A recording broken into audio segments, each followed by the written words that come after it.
معزز دوستو، آج 16 جنوری 2020 ہے۔ آج کے دن کا وعدہ میں نے بھائی سفیر سے حرم مکہ میں بیٹھ کے کیا تھا۔ انہوں نے وعدہ توڑ دیا، میں نے وعدہ پورا کیا۔ میرا 9:30 بجے بیان طے تھا۔ جو میرے کپڑے سیتے ہیں فضل الرحمان، اس کے آج والد صاحب کو میرے ڈی اے خان میں انتقال ہوا۔ میں نے ان کا جنازہ چھوڑ دیا یہاں 9:30 پہنچنے کے لیے، اور میں 9:30 سے پہلے یہاں پہنچا ہوں، اور میں آپ کے سامنے اب گفتگو کر رہا ہوں۔ میں بعض اوقات حیران ہوتا ہوں کہ 16 تاریخ لے کر آپ 17 تاریخ کو شروع کراتے ہیں۔ مہمان خصوصی کا یہ معنی نہیں ہے کہ اسے ذلیل کر کے گفتگو کراؤ۔ مہمان خصوصی کا یہ مطلب نہیں ہے کہ آپ اس کے ٹائم کو چوری کریں، اس کے ساتھ دھوکہ کریں، غرر کریں، پھر اسے کہیں آؤ بات کریں۔ اسٹیج سیکرٹری صاحب بھی کہہ گئے نا بھی دیر ہو رہی ہے میں گیا، باقیوں نے کہا بھی دیر ہوتی ہے میں گیا۔ نہ ہماری دیر ہو رہی ہے، نہ ہماری کوئی مجبوریاں ہیں، نہ ہماری کوئی وفات ہے۔ حضرت تسی وڈے ہو، دل وڈا کر لو۔ مجھ سے پہلے جن نے گفتگو فرمائی ہے، میں اولا نہیں پڑھا تھا، وہ اس وقت سے خطابت فرماتے تھے۔ ابھی بھی وڈا میں ہوں، وہ نہیں ہے۔ تھوڑا سا احساس ہونا چاہیے۔ اگر میرے ذہن میں یہ بات نہ ہوتی نا کہ میں نے ایک بندہ ہو اللہ کے لیے سنانا ہے، 1000 بندہ ہو اللہ کے لیے سنانا ہے، تو میں یہاں سے الٹے پاؤں چل کے چلا جاتا۔ اس میں دوسری رائے نہیں ہے۔ بھائی حسانی پڑھ رہے تھے اور میں دل میں یہ مراقبہ سوچ رہا تھا کہ تکلیف آئی ہے، میں صبر کر لیتا ہوں لیکن سمجھاؤں گا ان کو۔ آج میں نے صبر کر لیا ہے نا، میں نے تو اپنے شیخ سے کچھ سیکھا ہے تو میں نے شاید آج صبر کیا ہے، ورنہ تو ایسے نہیں ہوتا۔ آپ مجھے بتائیں میں ابھی 12:30 گفتگو شروع کروں، 1:30 بجے گفتگو ختم ہو، آپ میں سے اتنے بندے صبح کی نماز میں اپنی مسجدوں میں آئیں گے جتنے آپ بیٹھے ہیں؟ اس کا ثواب عبد الواحد قریشی کے کھاتے جائے گا یا ان منتظمین کے کھاتے جائے گا؟ لوگ صبح کی نماز ہی نہیں پڑھتے اور ہم کہتے ہیں جی واہ ہو گئی ہے، کمال کر دیتے ہیں۔ یہ کمال اور یہ واہ ہوتی ہے؟ ایک بندہ بھی صبح نماز پہ نہ آئے۔ مولوی نے تو ویسے ہی آ جانا ہے نا، اس نے تو نماز پڑھانی ہے۔ مجھے احساس ہے اس بات کا کہ آپ لوگ یہاں بیٹھے ہیں، آپ اتنے ٹائم سے آئے بیٹھے ہیں۔ میں ایک بندے کو جانتا ہوں جو میرے موئن گکھڑ سے اپنا مزدوری چھوڑ کے آئے بیٹھے، مجھے اس کا چہرہ بتا رہا ہے، پورا دن اس نے کام کیا۔ ایک بندہ یوں بیٹھے ہے، میں کس کا نام لیتا پھروں؟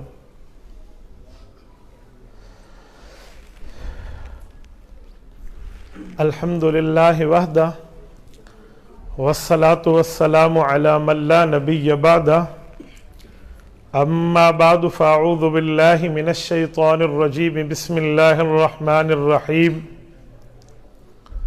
لقد كان لكم في رسول الله أسوة حسنة لمن كان يرجو الله واليوم الآخر وذكر الله كثيرا۔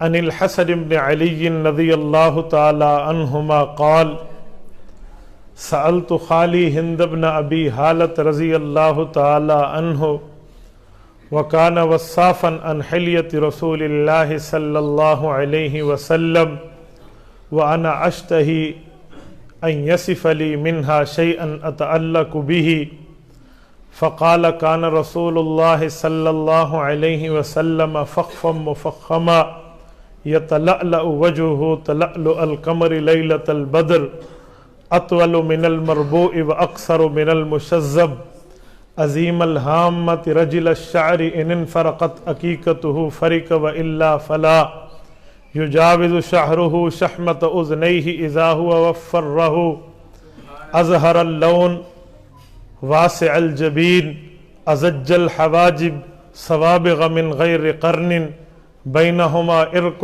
یدرکہ الغضب، اقن الارنین، لہو نور یعلوہ، یحسبہ من لم یتأملہ اشم، کس اللحیۃ سہل الخدین، ضلیع الفم مفلج الاسنان دقیق المسربہ،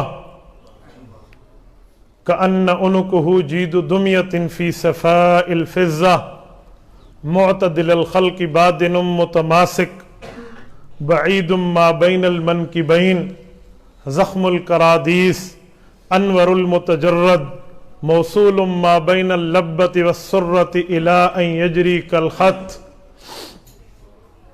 ورسول اللہ صلی اللہ علیہ وسلم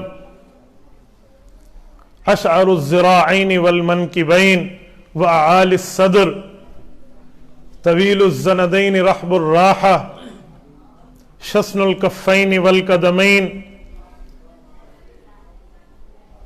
شسن الکفین والقدمین آری الصدی والبطن ومما سوا ذالک ورسول اللہ صلی اللہ علیہ وسلم ایضا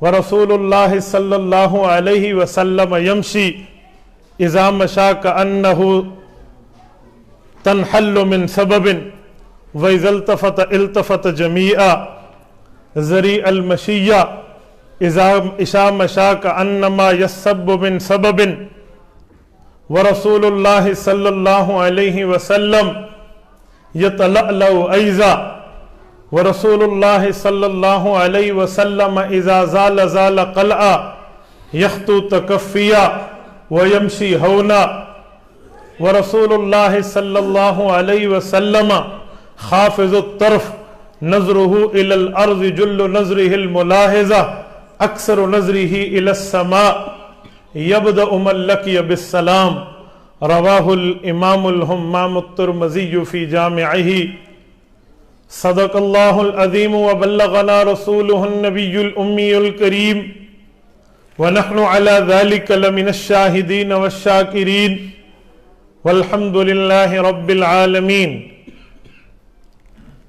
معزز دوستو، 16 جنوری 2020 جو اب 17 جنوری میں بدل چکی ہے، آپ کے ضلع گجرانوالہ میں محفل محبت مصطفیٰ صلی اللہ علیہ وسلم کے عنوان سے گفتگو کا موقع ملا ہے۔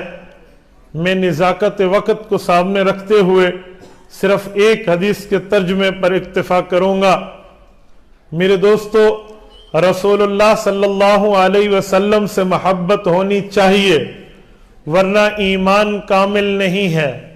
رسول اقدس صلی اللہ علیہ وسلم سے پیار ہونا چاہیے، ورنہ ایمان مکمل نہیں ہے۔ سیدنا انس بن مالک رضی اللہ عنہ حضور اقدس صلی اللہ علیہ وسلم کا فرمان عالی شان نقل فرماتے ہیں، اللہ کے رسول صلی اللہ علیہ وسلم نے فرمایا، لوگوں اگر چاہتے ہو کہ ہم مؤمن بن کر اپنے قبروں سے اٹھیں تو 3 چیزوں سے محبت بڑھ کے میرے ساتھ محبت کرو۔ فرمایا، نمبر 1 اپنے والدین سے بڑھ کے مجھ محمد کریم علیہ التحیت والتسلیم سے پیار کرنا سیکھو۔ اپنی اولاد سے بڑھ کے مجھ محمد کریم رسول علیہ التحیت والتسلیم سے لگاؤ رکھنا سیکھو۔ دنیا کے تمام لوگوں سے بڑھ کے اپنے نبی کو قدر کی نگاہ سے دیکھنا سیکھو تو آپ مؤمن ہو۔ اگر یہ چیز تم میں نہیں ہے، تمہارا ایمان کامل نہیں ہے۔ میرے پیغمبر سے صحابہ کی محبت ایسی تھی کہ دشمن دیکھ کے بھی یہ مان چکا تھا کہ ما رأیت احدا یحب احدا کحب اصحاب محمد محمدا۔ ہماری آنکھوں نے دیکھا، دن رات دیکھا، شب و روز دیکھا، لیل و نہار میں دیکھا، سردی گرمی میں دیکھا، انداز و اطوار و عادات میں دیکھا، لیکن اس جیسا پیار نہیں دیکھا جیسے حضور پاک کی جماعت رسول اللہ سے کرتی ہے۔ حضور پاک سے محبت کا یہ عالم تھا۔ خبیب ابن عدی رضی اللہ عنہ مکہ مکرمہ سے باہر تنعیم کی چوک میں پھانسی لگانے کے لیے کافر لائے تو ایک بندے نے بڑھ کے کان میں کہا، خبیب ایک جملہ کہہ دے، تیری پھانسی کی سزا ختم ہو جائے گی۔ وہ جملہ یہ ہے، تو یہ کہہ دے، مجھے میرے نبی کی نبوت نے پھنسوا دیا، آج میں کلمہ نہ پڑھتا، پھانسی گھاٹ نہ ملتا، یہ جملہ کہہ دے، ہم نے تجھے چھوڑ دینا ہے۔ خبیب ابن عدی نے کہا، اوے ظالم، تو نے یہ ہمت کیسے کی ہے؟ کہ میں یہ جملہ کہہ دوں، ہاں میں تو یوں سمجھتا ہوں میں اپنے گھر میں آرام کر رہا ہوں، حضور پاک کے پاؤں مبارک میں کانٹا چبھے، مجھے قبول نہیں ہے۔ انہوں نے کہا سوچ کے بات کر، تیری اس جان کو چند لمحوں بعد پھانسی کے گھاٹ پہ لٹکا کر ختم کر دیا جائے گا۔ امام بخاری نے صحیح بخاری کتاب المغازی جلد نمبر 2 میں خبیب بن عدی رضی اللہ عنہ کے الفاظ کو یوں نقل کیا ہے۔ حضرت خبیب فرمانے لگے فلست ابالی حین اقتل مسلمہ علی ای شک کان فی اللہ مسرعی وذالک فی ذات الہ و ایشا یبارک علی اوصال شلو ممزعی۔ کہ میرے دوست اور میرا مخاطب تو کیا سمجھ رہا ہے؟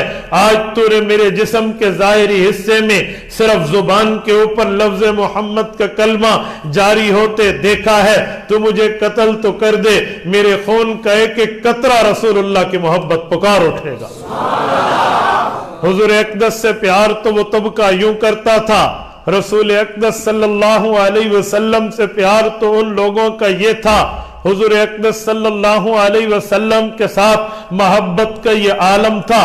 امام طبرانی نے موجم الصغیر کے اندر ایک روایت حضرت عمر فاروق سے نقل کی ہے، فرمایا ایک شخص قبیلہ بنو سلیم کا آیا، اس نے اللہ کے رسول سے گفتگو کی، رسول اللہ کو بتایا میں آپ کا سب سے بڑا دشمن ہوں۔ اللہ کے رسول نے جب دعوت دی، اخلاق کو پیش کیا، اس بندے پر معجزات کھلے، اس نے کلمہ پڑھا تو یہ جملہ کہہ پایا کہ پہلے تو میں آپ سے بڑی نفرت کرتا تھا، آپ کے اخلاق کریمہ دیکھ کے آپ سے بڑا چہرہ دنیا میں نہیں ہے جو مجھے پیارا ہے۔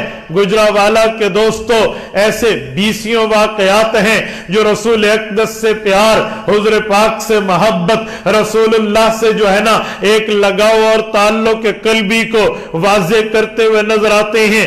رب العزت آپ کو مدینہ منورہ لے جائے، آپ مسجد نبوی میں جائیے، مسجد حد النبی سے گزریے، ریاض الجنہ میں پہنچیے، ایک ستون کا نام ہے استوانہ حنانہ۔ استوانہ حنانہ کا معنی وہ ستون جس جگہ رویا تھا، ستون کیسے روتے ہیں؟ ستون تو وہ ہیں جو بالکل بے جان ہوتے ہیں۔ کہا یہ نہیں، مسجد نبوی میں آسمان کی آنکھ نے یہ منظر دیکھا تھا، حضور پاک ہجرت کر کے تشریف لائے، اللہ کے رسول ایک ستون کے ساتھ ٹیک لگا کر خطبہ دیا کرتے تھے، وہ تنا تھا کھجور کا، حضور ٹیک لگاتے، ایک انصاریہ عورت کو اس وقت چند پیسے ملے، وہ خاتون کہنے لگی یا رسول اللہ پیسہ تو ہاتھ کی میل ہے، کہیں بھی خرچ ہو جائے گا، ہم چاہتے ہیں ہم آپ کے لیے ممبر بنا دیں، آپ اس ممبر پہ بیٹھ کے خطبہ دیں گے، آپ کے ثواب میں رب مجھ خاتون کو بھی شامل کرے گا۔ اس نے ایک مستری سے بات طے کی، اس نے حضور کا ممبر بنوایا۔ صحابہ کہتے ہیں مسجد نبوی میں سب سے پہلے ممبر حضور پاک کے لیے پہنچا ہے، جمعے کا دن ہے، حضور پاک خطبے میں آئے ہیں، ممبر پہ تشریف فرما ہے، اس خاتون کو جا کر بتایا گیا تیرا ممبر قبول ہو گیا، حضور پاک نے مان لیا، حضور نے اس پہ خطبہ شروع کیا ہے، وہ خاتون خوشی کے شادمانے بجا رہی، صحابہ کا مجمع خوش ہے، آج مسجد نبوی میں ممبر نبوی کا اضافہ ہوا ہے۔ اسی دوران حضور پاک کی اس محفل میں رونے کی آوازیں آتی ہیں، لوگوں نے دائیں دیکھا، لوگوں نے بائیں دیکھا، رو کون رہا؟ فرماتے رونا ایسے تھا جیسے کوئی بچہ روتا ہے، ہماری نظریں بچوں پہ گئی ہے کہ یہ سبیان قوم بیٹھے ہیں، شاید ان میں کوئی رونے والا بچہ ہوگا۔ جب ہم نے نظروں میں دیکھ لیا، سرچنگ پوری کر لی، بچوں میں رونے والا کوئی نہیں، تو وہ رونے کی آواز کسی بچے کی نہیں تھی، کسی انسان کی نہیں تھی، کسی حیوان کی نہیں تھی، بلکہ نباتات میں ایک کھجور کا تنا جس کے ساتھ رسول اللہ ٹیک لگا کر خطبہ ارشاد فرمایا کرتے تھے، وہ ستون رو رہا ہے، اور ایسے رو رہا ہے جیسے تڑپ کے بچہ روتا ہے، جیسے بلک کے بچہ روتا ہے، وہ ایسے رو رہا۔ حضور پاک ممبر سے اٹھے، خطبے کو قطع فرمایا، خطبے کو چھوڑ کے اس ممبر کے اس ستون کے پاس تشریف لے گئے۔ اللہ کے رسول نے اس ستون سے یوں گلے ملے ہیں جیسے بندہ کسی سے گلے ملتا ہے، حضور نے ستون کے تنے کو، اس کھجور کے تنے کو اپنے سینے سے لگایا اور فرمایا اے تنا آج تو مجھ نبی کے ساتھ ایک وعدہ کر لے، یہ چھوٹی سی جدائی ہے یہ برداشت کر لے، میں وعدہ کرتا ہوں اللہ کی دربار میں میں اللہ سے یہ منواؤں گا میرے مولا تو نے جنت میں جو مجھے ٹھکانہ دینا ہے اس ستون کے تنے کو بھی، اس کھجور کے تنے کو بھی وہاں ٹھکانہ دے دینا۔ حضور کے یہ الفاظ تھے، وہ تنا خاموش ہو گیا، جیسے وعدے پہ صبر آ گیا، جیسے اسے خوشخبری پر آرام آ گیا۔ وہ دن اور یہ دن وہاں سے رونے کی آوازیں بند ہوئی۔ رب آپ کو مسجد نبوی لے جائے، ریاض الجنہ میں وہ ستون آج بھی قائم ہے، اسے استوانہ حنانہ کہتے ہیں، یہاں تنا رویا تھا۔ رسول اللہ سے پیار و محبت تو اتنی ہے، حضور پاک علیہ الصلوۃ والسلام سے انہوں نے بھی تو پیار کر کے دکھایا۔ امام بہقی نے رسول اللہ کا معجزہ لکھا ہے، فرمایا اللہ کے رسول کے دو موزے ہوتے تھے جس کو رسول اللہ دائیں اور بائیں پاؤں مبارک میں پہن کے مسح فرمایا کرتے تھے۔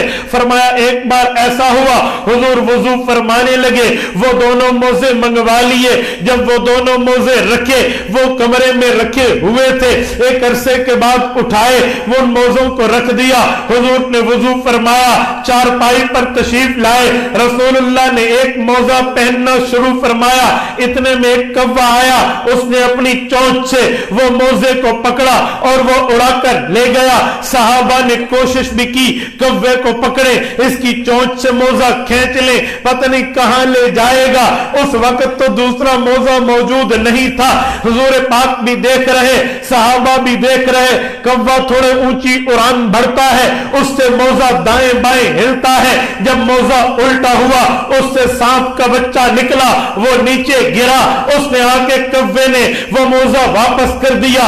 صحابہ کہتے ہیں ہمیں تب جا کے سمجھ آئی کوا موزہ چوری کرنے نہیں، رسول اللہ کو تکلیف سے بچانے آیا تھا۔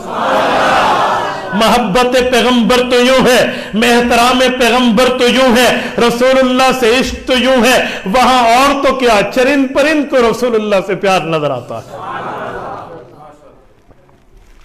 میرے دوستو رسول اللہ کی پیار، حضور پاک کی محبت، حضور پاک کا لگاؤ جس بندے کے دل میں ہے اس بندے نے رسول اللہ کے فرامین پہ عمل کرنا ہے، حضور پاک کی تعلیمات کو سینے سے لگانا ہے، رسول اللہ کی تعلیمات کو اپنے لیے مشعل راہ بنانا ہے۔ مشعل کہتے ہیں اس چراغ کو جس سے روشنی نظر آتی ہے، جس سے راستہ نظر آتا ہے۔ مشعل راہ یہ وہ مشعل ہے، یہ وہ چراغ ہے جس سے ہمیں راستہ نظر آتا ہے۔ یہ تب جا کر بات بنے گی جب ہم رسول اللہ کے احکامات پہ عمل کریں گے۔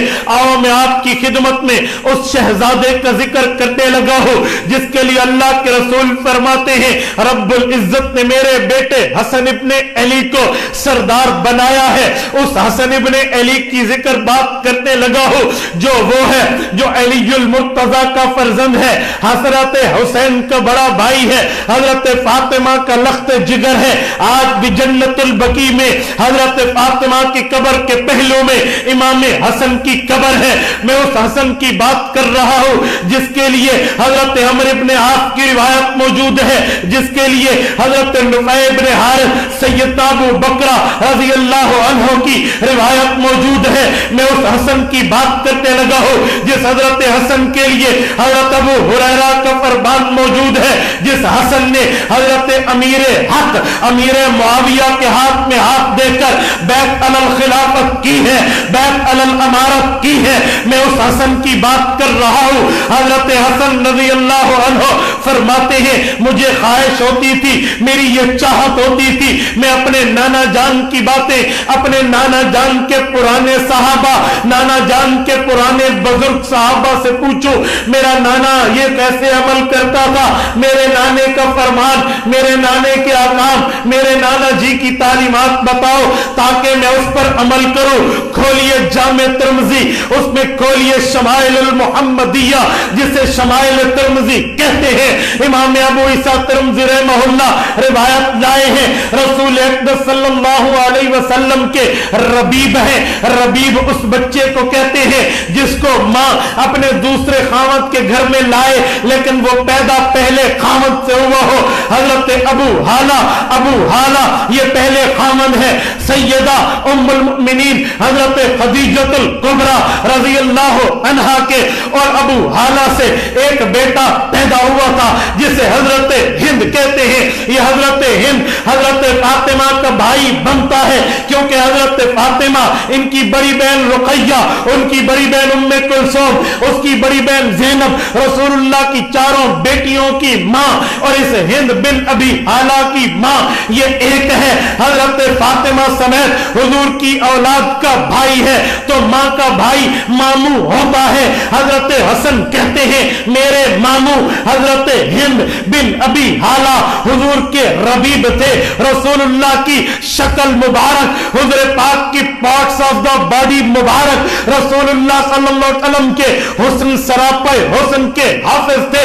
انہیں پتا تھا حضور پاک کے حسن کی چاشنی کیا ہے، بلکہ بڑے بڑے مجمعوں میں جب حضرت ہند بن ابی حالہ کو بلایا جاتا وہ رسول اللہ کی تعریف ایسے سناتے جیسے انہوں نے رسول اللہ صلی اللہ علیہ وسلم کو ابھی چہرے مبارک کو سامنے رکھا ہوا ہے اور وہ دیکھ کر بتا رہے شکل مبارک کیسی، آنکھ مبارک کیسی، بھویں مبارک کیسی، ناک مبارک کیسا، کان مبارک کیسے۔ حضرت پاک علیہ الصلوۃ والسلام کے اعضاء مبارکہ کا حسن بتاتے تھے۔ حضرت امام ترمذی لکھتے ہیں ان الحسن ابن علی فرماتے ہیں سیدنا حسن بن علی رضی اللہ عنہ سے روایت ہے، وہ فرماتے ہیں سألت خالی، میں نے اپنے ماموں سے پوچھا کہ آپ کا ماموں کون؟ کہا ہند بن ابی حالہ، وہ ابو حالہ کا بیٹا حضرت ہند یہ میرے ماموں تھے۔ میں نے اپنے ماموں سے سوال کیا، کیوں؟ سوال کی وجہ یہ تھی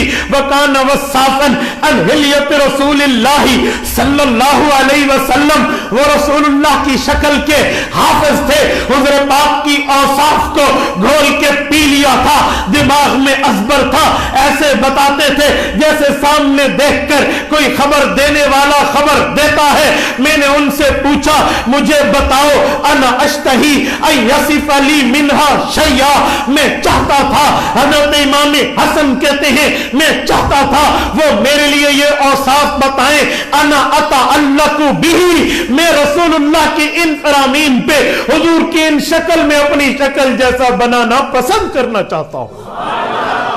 یہ حسن بن علی ہے جو رسول اللہ صلی اللہ علیہ وسلم سے یوں پیار کرتا ہے میں ان جیسی شکل بناؤں، ان کے احکامات اپناؤں، ان کے فرامین اپناؤں، ان کی تعلیمات اپناؤں۔ ایک آج کا نوجوان ہے جو کہتا ہے گناہ کر لوں تو کیا ہے، اللہ بڑا غفور الرحیم ہے، غلطی کر لوں تو کیا ہے، اللہ بڑا بخشنے والا ہے، اور خطا کر دوں تو کیا ہے، میرا اللہ بڑی رحمت کرنے والا ہے۔ اور میرے غافل بھائی تجھے جنت کی سرٹیفکیٹ نہیں ملی، حسن کے گھر سے جنت پرورش پاتی ہے، حسن کے در سے جنت تقسیم ہوتی ہے۔ یہ وہ حسن ہے جس کے باپ کو حضور پاک کے چوتھے خلیفہ ہونے کا شرف حاصل ہے۔ یہ وہ حسن ہے جس کی ماں کو کائنات کے مومن عورتوں کی سرداری کے تاج کا شرفیت حاصل ہے۔ یہ وہ حسن ہے جس کو اللہ کے رسول نے فرمایا الحسن والحسین سیدا شباب اہل الجنہ، لوگوں نوجوان جنتیوں کے سرداروں کی شکل دیکھنی ہو میرے حسین کو دیکھ لو، میرے حسن کو دیکھ لو۔ یہ حسن وہ ہے جس کے لیے حضور نے فرمایا ان بنی ھذا سید ولعل اللہ ان یصلح به بین فئتین عظیمتین من المسلمین۔ کا لوگوں ایک وقت آئے گا امت مسلمہ میں دو مسلمان گروہوں میں خون کی ندیاں بہ جائیں گی، جو صلح کروائے گا وہ امام حسن ہوگا۔ یہ وہ حسن ہے جس کو جنت کی خوشخبری کیا، جنت کی ٹھیکے داری کا تاج حاصل ہے۔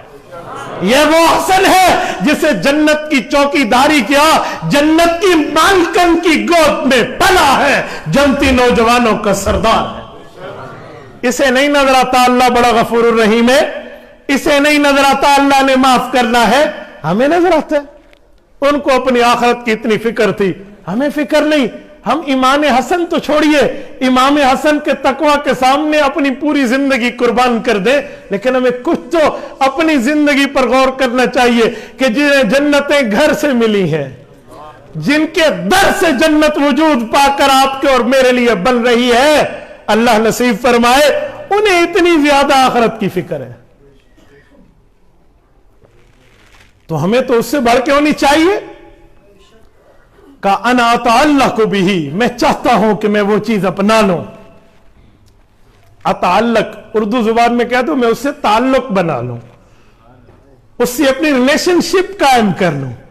حضور پاک علیہ السلام کی ایسی باتیں میں سنتا تو کہتے ہیں ایک دن مجھے میرے ماموں نے بتایا، فقال کان رسول اللہ صلی اللہ علیہ وسلم یتلألأ وجہہ تلألؤ القمر لیلۃ البدر۔ میرے بھانجے حسن، حضور پاک علیہ السلام کو تم نے بچپن میں دیکھا، میں نے رسول اللہ کے گھر میں تربیت پائی ہے، میرے پیغمبر وہ تھے فخفم مفخمن، جو مجلس میں بیٹھتے سب سے عزت اور تکریم کے باعث بنتے۔ یتلألأ وجہہ تلألؤ القمر، ان کا چہرہ یوں چمکا کرتا تھا جیسے چاند کی دمک اور چمک ہوتی ہے، عام چاند بھی نہیں، لیلۃ البدر، 14ویں رات کے چاند جیسی چمک ہوتی ہے۔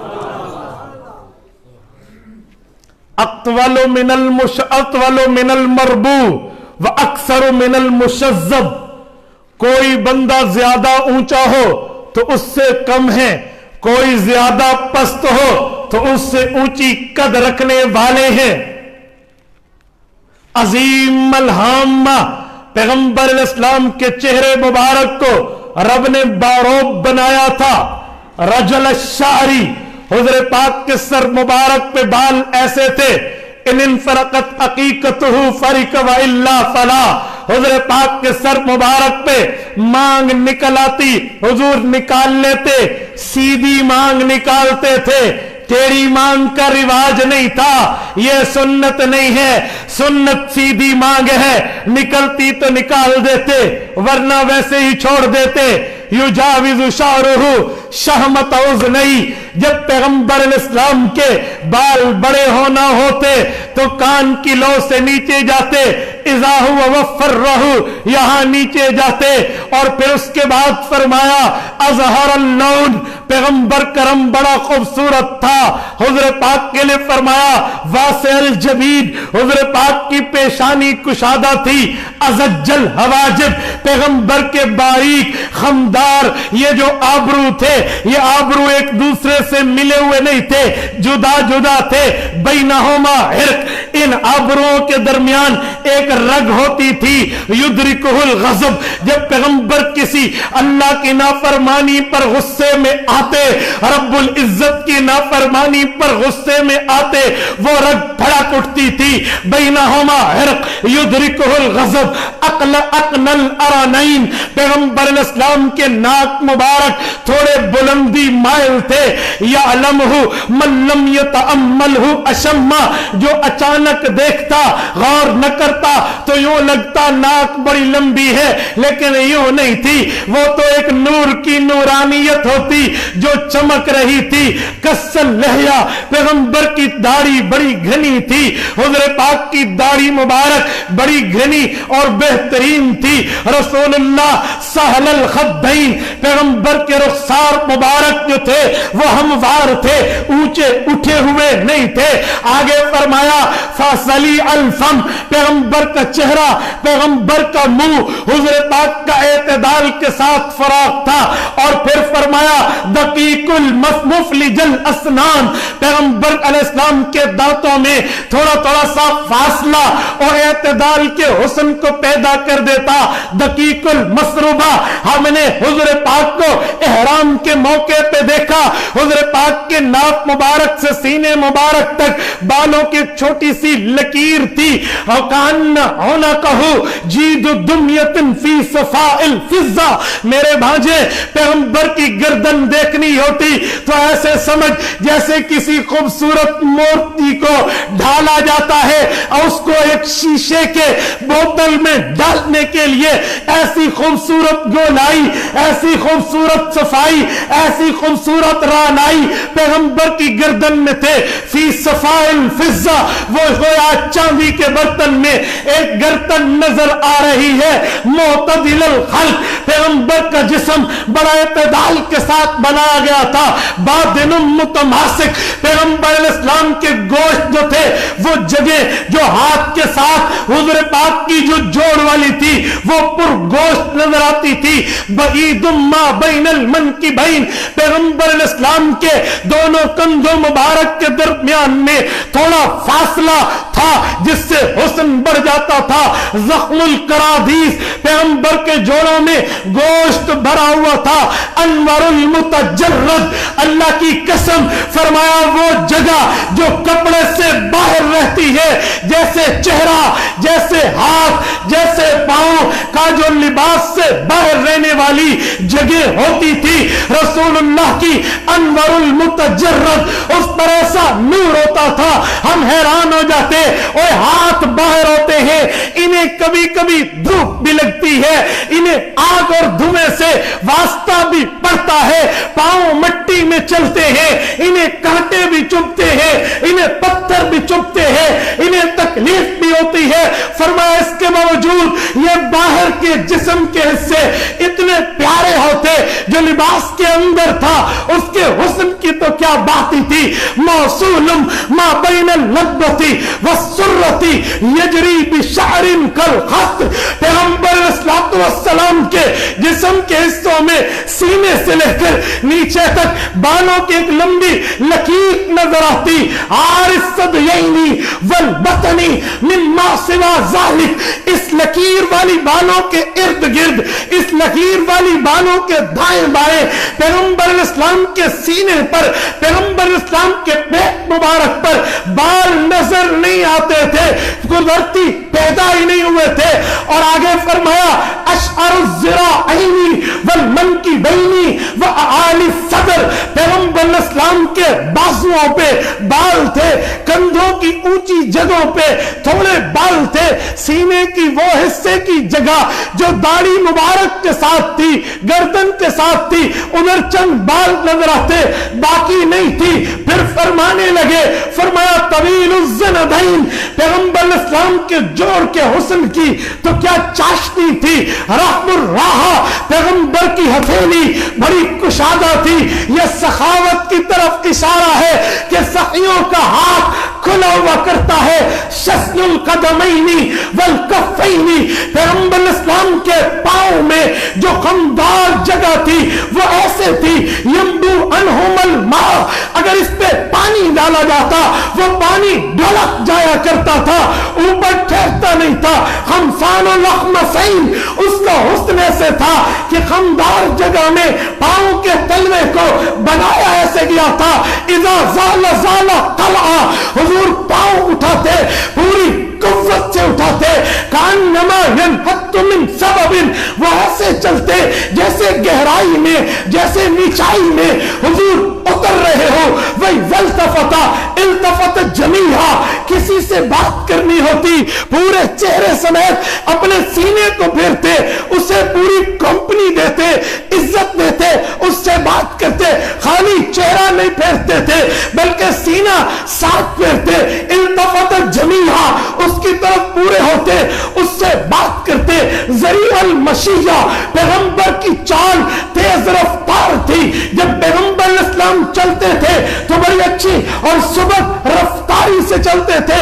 خافض الطرف، اکثر طور پہ حضور کی نظریں نیچی رہتی تھی، پیغمبر اسلام نیچے دیکھتے تھے، جل نظری الملاحظہ، شرم اور حیا کی وجہ سے کہیں کسی کو دیکھنا ہوتا تو آنکھوں کے کونے سے دیکھتے، آنکھ بھر کے حضور کے دیکھنے کی عادت نہیں ہوتی تھی۔ پیغمبر اسلام یوں دیکھتے، نظرہ الی الارض اکثر من نظرہ الی السماء، پیغمبر اسلام کی آنکھ مبارک کی نظر زمین پر زیادہ ہوتی، آسمان پہ کم ہوتی، کبھی وہی اترنی ہوتی تو اوپر بے قراری سے دیکھتے، ورنہ اوپر دیکھنے کی عادت نہیں تھی۔ پھر فرمایا یسوق اصحابہ، جنگ میں، جہاد میں، سفر میں صحابہ کو آگے چلا دیتے، کبھی یوں نہ کہتے میرے آگے کیوں چل رہے ہو۔ یہ تکبر، یہ غرور، یہ تکلیف دہ معاملہ حضور میں نہیں تھا۔ وَيَبْدَأُ مَنْ لَقِيَ بِالسَّلَامِ، جو حضور پاک سے ملتا حضور خود سلام میں پہل فرماتے ہیں۔ نعرہ تکبیر، نعرہ محمد مصطفیٰ، نعرہ محمد مصطفیٰ۔ قل جاء الحق وزهق الباطل إن الباطل كان